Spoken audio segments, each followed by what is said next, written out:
Monsieur Hervé Renard, que j'ai eu l'occasion de connaître et de recruter il y a presque 4 ans, a dirigé l'équipe nationale dans un contexte où il fallait effectivement la relever d'un niveau, on était classé 84e mondial à aujourd'hui vers la quarantaine, et au niveau africain de plus de 20, vers un niveau aujourd'hui tête de poule, 4e, 3e ou 5e. Il a eu, évidemment avec son staff technique, la mission de faire tout ce travail, mais aussi de construire un groupe magnifique que j'ai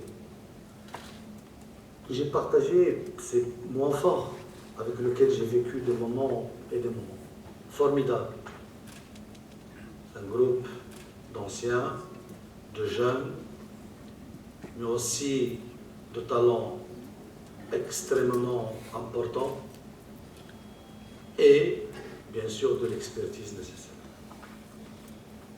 Ce groupe aujourd'hui qui devient un acquis pour le Maroc, pour le Royaume et pour les Marocains, a fait un parcours, à mon sens, très honorable. On a fait une qualification pour le Gabon dans un groupe où on était, tout le monde parlait d'une disqualification contre un Cap-Vert qui était premier à l'époque classement Afrique. On est parti au Gabon dans toutes les conditions que vous connaissez et on est parti au quart de finale après une absence longue.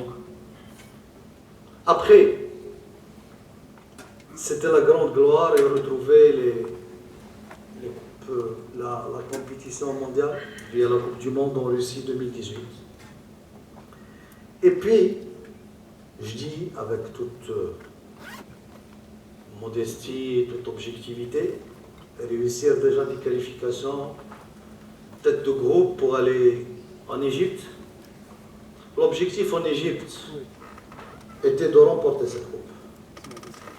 Je l'ai dit avant la compétition, je le dis, et je vais le redire. Dans 2 ans, avec le public,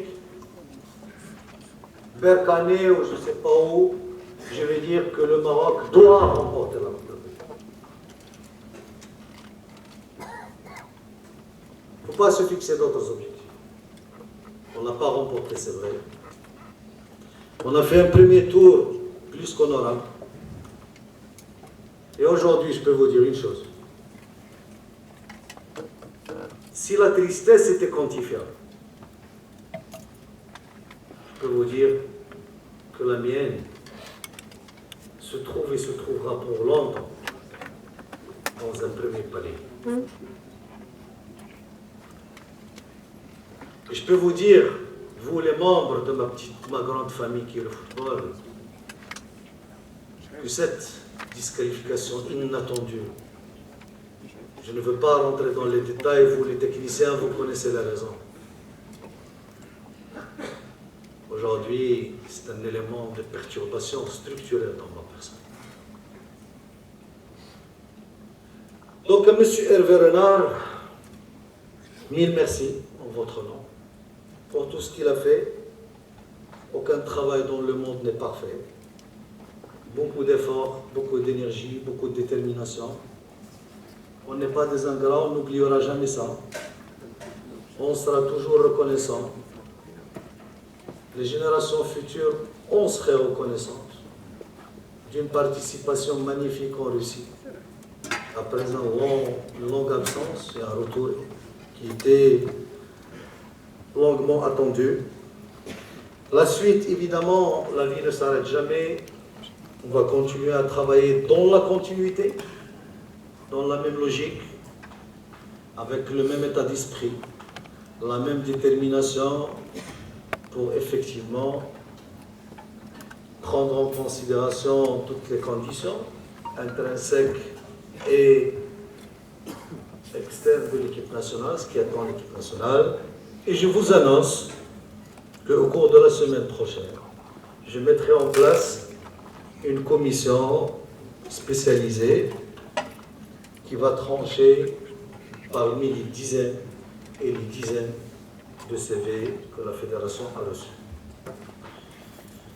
Mais ce qui est toujours aujourd'hui important par rapport à nous, la famille du football,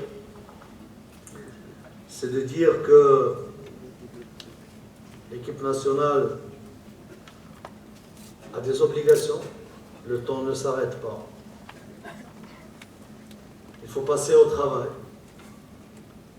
écouter effectivement les avis des uns et des autres, se faire une idée, mais prendre des décisions. Encore l'action s'impose, et à vous tous, je demande d'exprimer vos points de vue d'une manière collégiale et collective pour faciliter la tâche du choix, de la décision. Et pour enlever toute ambiguïté et toute description d'une relation, truc, machin, encore une fois, moi j'ai reçu M. Hervé à 2 reprises, le dimanche et le lundi. Et on a échangé dans tous les sens, bien sûr à commencer par l'équipe nationale, les exigences du futur et de sa volonté effectivement de changer l'air, conformément à ce qu'on avait convenu avant la Coupe d'Afrique et bien avant, en tout état de cause.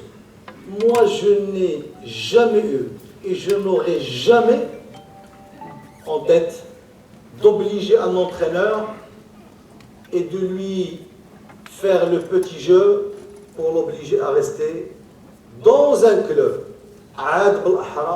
pour entraîner l'équipe nationale.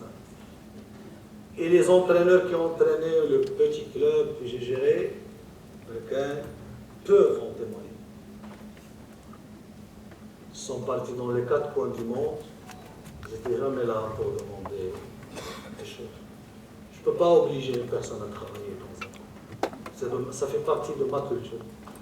S'il n'est pas bonne, il faut que je la change. Au moins je pars, je préfère partir. Par rapport à l'épisode et la polémique, évidemment, moi j'ai reçu le courrier de la démission.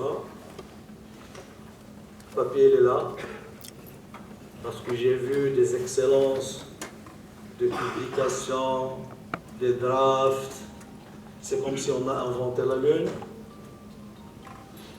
Moi j'ai reçu le mail le dimanche 21 juillet 2019 à 9h59. Et j'étais dans mon bureau, en tout état de cause. Et le tirage, je l'ai fait dans mon bureau. La démission elle-même, ou l'avis de la démission, prévoit qu'il ne serait effectif que dans 15 jours. On est en contact permanent, amical, fraternel avec Hervé, pour boucler cette belle épisode, ce beau cycle, avec la clôture administrative et juridique de ce dossier au cours des jours qui viennent. Et vous en serez informés sans fournir beaucoup d'efforts d'aller chercher les petits bouts du théâtre.